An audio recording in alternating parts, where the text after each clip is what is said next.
तो मेरे प्यारे प्यारे छोटे बच्चों और बड़े बच्चों, मेरे इस YouTube चैनल में आपका पुनः एक बार स्वागत है। आज तक तो आप सब कुछ पढ़ते चले आ रहे हो, बताया एक भी नहीं। चलो अच्छा, कोई बात नहीं, आप पढ़ते हो मुझे पता है, परंतु और अच्छे से पढ़ा करो। और इसी के साथ जो है आज मैं आपको पढ़ाऊंगा पार्ट ऑफ स्पीच के प्रोनाउन का एक ऐसा काइंड जिसे शायद आप लोगों ने पढ़ा होगा। तो ये पढ़ने के लिए सबसे पहले आप एकदम तैयार हो जाइए। हो गए तैयार? अरे बहुत अच्छा, आप तो बहुत सेंसिटिव बच्चे निकले। तो कोई बात नहीं, अब आओ मैं आपको दिखाता हूँ क्या।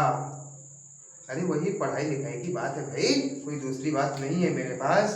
तो आज हम देखेंगे प्रोनाउन का वो काइंड जिसे कहते हैं संकेतवाचक सर्वनाम, डिमॉन्स्ट्रेटिव प्रोनाउन। तो कहीं मत जाइए, देखते रहिए मेरे वीडियो में और हम शुरू करते हैं कि डिमॉन्स्ट्रेटिव प्रोनाउन किसे कहते हैं। तो ये रहा हमारा डिमॉन्स्ट्रेटिव प्रोनाउन। डिमॉन्स्ट्रेटिव प्रोनाउन इसे कहते हैं संकेतवाचक सर्वनाम। अब संकेतवाचक सर्वनाम का मतलब कि संकेत करना किसकी तरफ? जो नीचे लाल बटन दबी हुई है ना, इस लाल बटन में तुम्हें मैं जो है संकेत कर रहा हूं, तुम्हें इसमें दबाकर मेरे चैनल को सब्सक्राइब करना है, ये मत भूलना। फिर मैं आगे आपको बताऊंगा कि डिमॉन्स्ट्रेटिव प्रोनाउन कहते किसे हैं।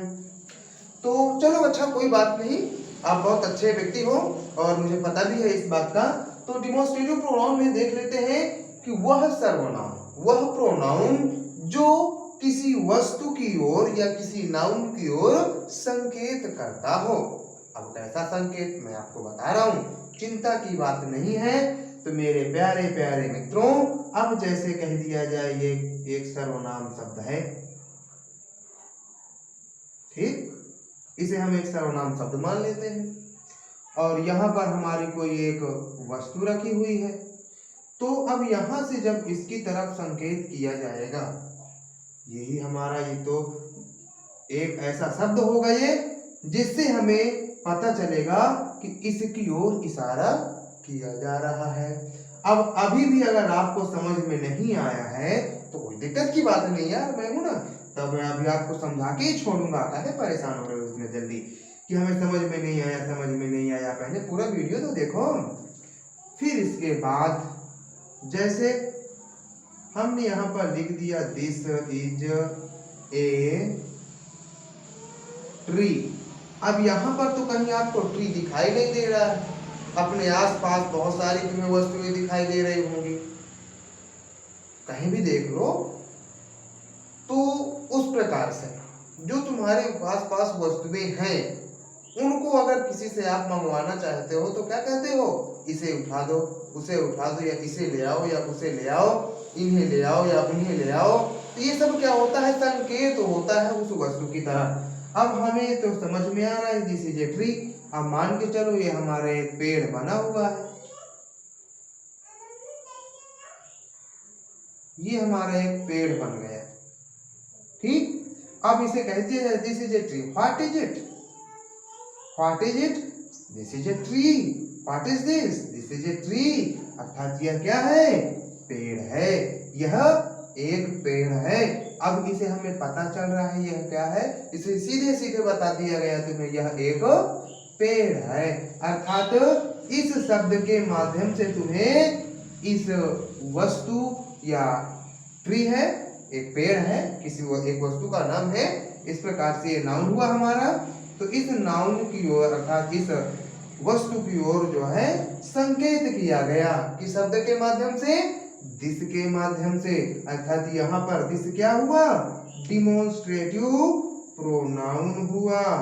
इस प्रकार से अब आपको एक बड़ी सीक्रेट बात बता रहा हूं मैं कि यहाँ पर जो ये लिखा हुआ है दिस, कोई बात नहीं, मैं चुप नहीं हुआ, तुम्हें बता रहा हूं भाई। अब ये जो हमारा डिमॉन्स्ट्रेटिव प्रोनाउन होता है तो ये केवल 4 होते हैं। अब 4 कौन कौन से होते हैं? अब संकेत तो किया जाता है, तो कुछ शब्द होते हैं जो नजदीक की वस्तुओं को संकेत करने के लिए प्रयोग किए जाते हैं और कुछ शब्द होते हैं जो दूर की वस्तुओं को संकेत करने के लिए प्रयोग किए जाते हैं। तो वो शब्द मैं ये भी आपको बता रहा हूं। तो पहला है हमारा दिस, गुड बॉय, दिस। दूसरा है हमारा दैट, तीसरा है दीज और चौथा है दोज। इसकी हिंदी मीनिंग तो आपको सबको पता होगी कि दिस मीन्स यह होता है, दैट मीन्स वह होता है, दीज मीन्स ये होता है, दोज मीन्स वे होता है। अब सबसे महत्वपूर्ण बात यह है कि ये जो है ये हमारे सिंगुलर नंबर प्रोनाउन में आते हैं, सिंगुलर नंबर, और ये हमारे क्या आते हैं, प्लूरल नंबर प्रोनाउन में आते हैं। तो ये हो गया हमारा सिंगुलर नंबर प्रोनाउन, ये हो गया हमारा प्लूरल नंबर प्रोनाउन। अब एक और बड़ी महत्वपूर्ण बात है इसमें, वो क्या, तो मैं अभी आपको बता रहा हूं। सबसे पहली बात, जो दिस है और ये दीज है, तो दिस और दीज ये जो है हमारे, यह नजदीक की वस्तुओं को संकेत करने के लिए प्रयोग किए जाते हैं। और दैट और दोज, ध्यान से समझ लेना यहाँ पर, दैट और दोज ये जो है हमारे दूर की वस्तुओं को संकेत करने के लिए प्रयोग किए जाते हैं। इस चीज पर तुम्हें विशेष गौर करना है। 4 शब्द होते हैं, दिस और दीज नजदीक की वस्तुओं के लिए, दैट और दोज दूर की वस्तुओं के लिए संकेत करने के स्थान पर जो है शब्द ही प्रयोग हमारे किए जाते हैं। जैसे कोई नजदीक वस्तु है तो एक है तो दिस का प्रयोग करेंगे, बहुत सारी है तो दोज का प्रयोग करेंगे। बहुत सारी का मतलब ये होता है कि एक छोड़कर बाकी जितनी हो। अगर एक है तो वो सिंगुलर नंबर, एक से अधिक कितनी भी हो सकती है, वो कोई सीमा नहीं है उसकी। तो एक से अधिक है तो वो प्लूरल नंबर होता है और हम नजदीक की वस्तुओं के लिए दीज का प्रयोग किया करते हैं। फिर दैट हमारा दूर की वस्तुओं को संकेत करने के लिए आता है, और दोज हमारा प्लूरल नंबर है जो दूर की वस्तुओं को संकेत करने के लिए आता है। तो इस प्रकार से ये हमारा होता है डिमॉन्स्ट्रेटिव प्रोनाउन। अब मैं आपको थोड़ा और अधिक गहराई से बताए दे रहा हूं कि किस प्रकार से जो है हम इसका उपयोग या प्रयोग कर सकते हैं। तो फ्रेंड्स जो है अभी देखते रहिए कि किस प्रकार से जो है इसका हम प्रयोग करेंगे। अब जैसे हम कह दें कि यह एक क्या बना हुआ है, इन सब चीजों को आप जानते होंगे। जैसे हमने क्या बना दिया, तो फ्रेंड्स अब हम यहाँ पर देख रहे हैं, यहाँ पर एक सेब बना हुआ है, यहाँ पर एक बुक बनी हुई है, यहाँ पर हमारे फैंस बने हुए हैं, यहाँ पर हमारी पेंसिल्स बनी हुई हैं,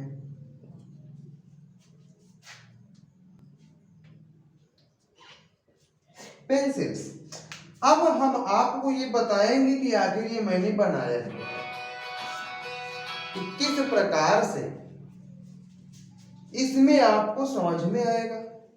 तो फ्रेंड्स कुछ नहीं करना है आपको, खाली समझना ये कितनी है, एक, ये कितनी है, एक, ये कितनी है, प्लूरल नंबर में जाएगा। दिख तो रहा है 3 3, परंतु ये क्या है हमारा सिंगुलर नंबर है और ये क्या है हमारा प्लूरल नंबर है। अब कुछ समझ में आ रहा होगा आपको,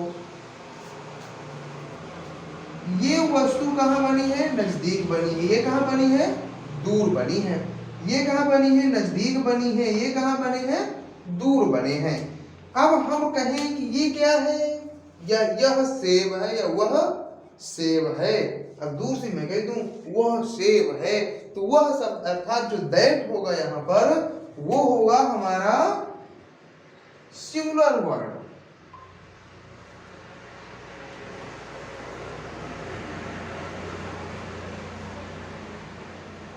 दैट इज एन एप्पल। अब यहाँ पर एक सेब के लिए इंडिकेट किया गया है। अब एक सेब के लिए इंडिकेट किया गया अर्थात ये हमारा क्या है, सिंगुलर वर्ड जो दूर की वस्तुओं को इंडिकेट करता है, दूर की वस्तुओं को संकेत करता है। दूसरी हमारी ये बुक जो नजदीक लिखी हुई है, जो नजदीक बनी हुई है।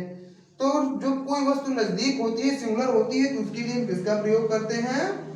This is a book. तो इस प्रकार से जो ओनली दिस शब्द है, प्रोनाउन ये है और ये हमारा प्रोनाउन है। दिस शब्द किसको? सिंगुलर नंबर और नजदीक की वस्तु को संकेत करने के लिए, इंडिकेट करने के लिए प्रयोग किया जाता है। अब ये क्या है हमारा?